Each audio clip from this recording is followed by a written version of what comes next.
బంజారాహిల్స్లోని lotus పన్ ప్రకృతి ప్రేమికులను ఎంతగానో ఆకట్టుకుంటుంది. సుమారు 20 ఎకరాల విస్తీర్ణంలో ఉన్న ఈ ఉద్యానవనం సరికొత్త పచ్చదనంతో పర్యాటకులను కనువిందు చేస్తుంది. చుట్టూ దట్టమైన వృక్షాలు, ఔషధ మొక్కలు, సువాసనలు, స్వచ్ఛమైన నీటి చెరువుతో నగరవాసులకు చల్లని ప్రదేశంగా మారింది. దీనిపై మరింత సమాచారం మా ప్రతినిధి ప్రియాంక అందిస్తారు. మండే ఎండలు, వేడి గాలులు, ఉక్కపోకతో ఉక్కిరిబిక్కిరి అవుతున్న నగరవాసులకు బంజారాహిల్స్లోని లోటస్ పండ్ చల్లని వాతావరణాన్ని అందిస్తుంది.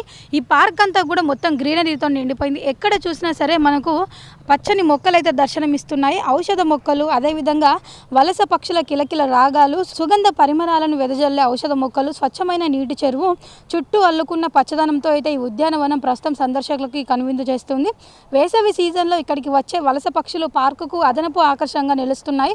ముఖ్యంగా కామన్ కోట్, లిటిల్ ఎగ్రెట్, సన్బర్డ్స్ వంటి వివిధ రకాల పక్షులు అయితే ఇక్కడ సందడి చేస్తున్నాయి.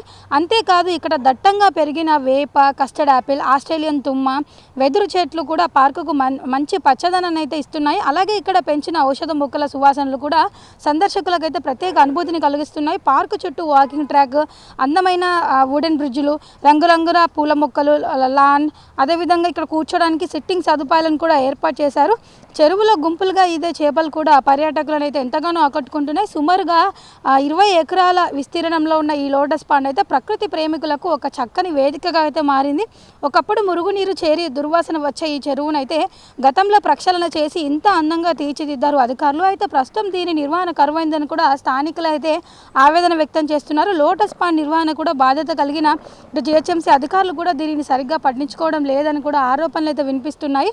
పార్కు నిర్వహణ మెరుగుపరిస్తే ఇంకా ఇది బాగా అభివృద్ధి చేయవచ్చని కూడా స్థానికులు అయితే అభిప్రాయపడుతున్నారు. ఇప్పటికైనా సరే పార్కు సంరక్షణ కోసం వాచ్మెన్లను, అదేవిధంగా తోటమాలని వాళ్ళందరినీ కూడా ఏర్పాటు చేసి ఈ పార్కుని కూడా మళ్ళీ అభివృద్ధి చేయాలని, ఈ మొక్కలన్నింటినీ కూడా కాపాడాలని, అదేవిధంగా చూసుకున్నట్లయితే ఇప్పటికైనా సరే సంబంధిత అధికారులు స్పందించి ఈ పార్కును తిరిగి అభివృద్ధి చేయాలని ఇక్కడ స్థానికులు, అదేవిధంగా ఇక్కడికి వచ్చిన సందర్శకులు కోరుతున్నారు.